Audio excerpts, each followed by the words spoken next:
Merokok jelas merugikan kesehatan. Setiap hari di Indonesia, 500 orang meninggal dunia karena rokok. Tahukah kamu, Indonesia merupakan salah satu negara dengan angka perokok tertinggi.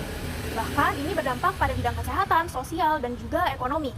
Asap rokok bahkan di negara berkembang menyebabkan ribuan kasus kematian pada bayi karena disebabkan oleh tingginya angka perokok pasif. Lalu di negara-negara seperti Nepal, Indonesia, Yordania, Armenia, dan Bangladesh, banyak sekali perempuan hamil yang mengaku bahwa dirinya masih terpapar asap rokok di rumahnya sendiri. Padahal hal ini sangat berbahaya karena asap rokok dapat meningkatkan resiko terjadinya kanker hingga 4 kali lipat dibandingkan dengan orang-orang yang tidak merokok.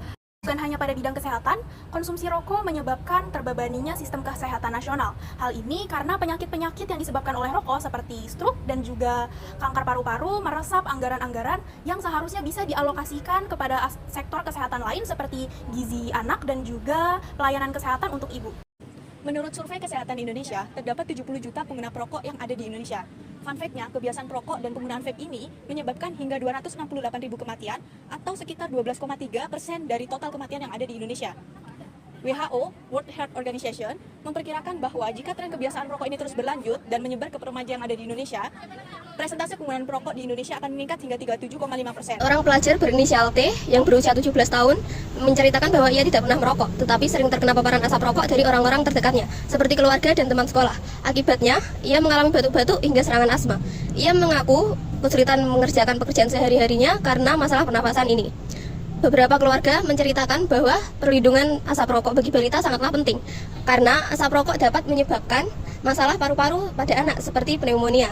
Apa sih yang membuat orang itu pengen menjadi seorang perokok? Yang pertama, dari lingkungan Indonesia, budaya merokok itu sudah hadir dalam pergaulan, di mana merokok itu tersebut bisa menjadi simbol keakraban. Dan yang kedua adalah lingkungan dan keluarga itu berperan penting, di mana anak dari seorang perokok itu lebih mudah meniru kebiasaan tersebut.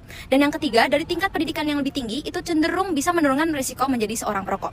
Dan yang keempat, tekanan dari teman sebaya ataupun pengaruh dari iklan ataupun promosi, itu bisa mendorong banyak sekali remaja untuk bisa mulai merokok. Dari segi ekonominya, sebenarnya rokok juga dapat mendatangkan sisi negatifnya. Terdapat 5 poin yang bisa saya jabarkan.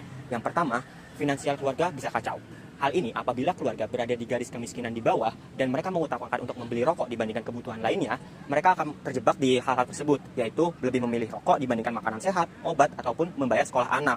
Hal ini dapat mendatangkan sisi negatif yang kedua, yaitu kemiskinan makin parah.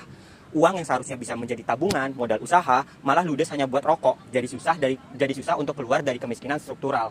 Hal ini mendatangkan dampak negatif yang terus menerus. Yang ketiga, harga dan pajak. Apabila harga rokok dinaikkan sedikit saja, maka akan mendatangkan penurunan dari pengguna rokok itu sendiri. Dikarenakan penggunaan rokok di Indonesia masih terbilang hanya baru mau mencoba, seperti yang terjadi di anak muda. Yang keempat, biaya sakit dan minusnya jam kerja. Rokok bisa mendatangkan penyakit apabila orang tersebut sudah kecanduan. Ini akan menyebabkan mereka harus membayar biaya rumah sakit dan dokter. Hal ini akan meningkatkan kebutuhan ekonomi mereka dan menyulitkan pembayaran-pembayaran yang harus mereka wajibkan terlebih dahulu. Yang kelima adalah kerugian negara.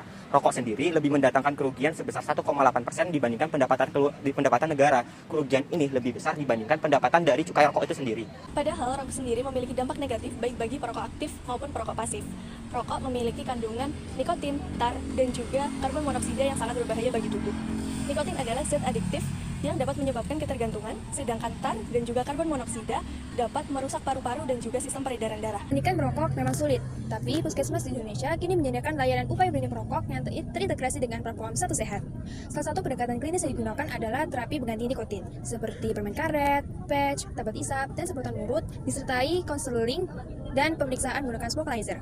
Selain itu, kita juga bisa mengurangi dengan cara yang pertama, diadakannya edukasi dan kampanye mengenai bahaya merokok. Yang kedua, yaitu dengan cara meningkatkan pajak rokok. Seperti yang kita tahu, masyarakat sangat cenderung sensitif terhadap kenaikan harga rokok itu sendiri. Yang ketiga, yaitu diberlakukan kawasan bebas asap rokok, seperti di tempat umum, kantor, maupun di restoran.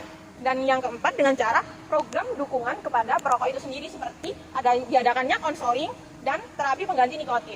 Menjadi perokok menghadapi masalah kesehatan yang serius dan dampak jangka panjang yang dapat mengurangi kualitas hidup manusia. Upaya pencegahan, edukasi, serta dukungan bagi perokok yang ingin berhenti sangatlah diperlukan. Dengan langkah-langkah yang tepat, diharapkan masyarakat dapat mengerti akan bahaya merokok dan dapat menciptakan lingkungan yang lebih sehat lagi.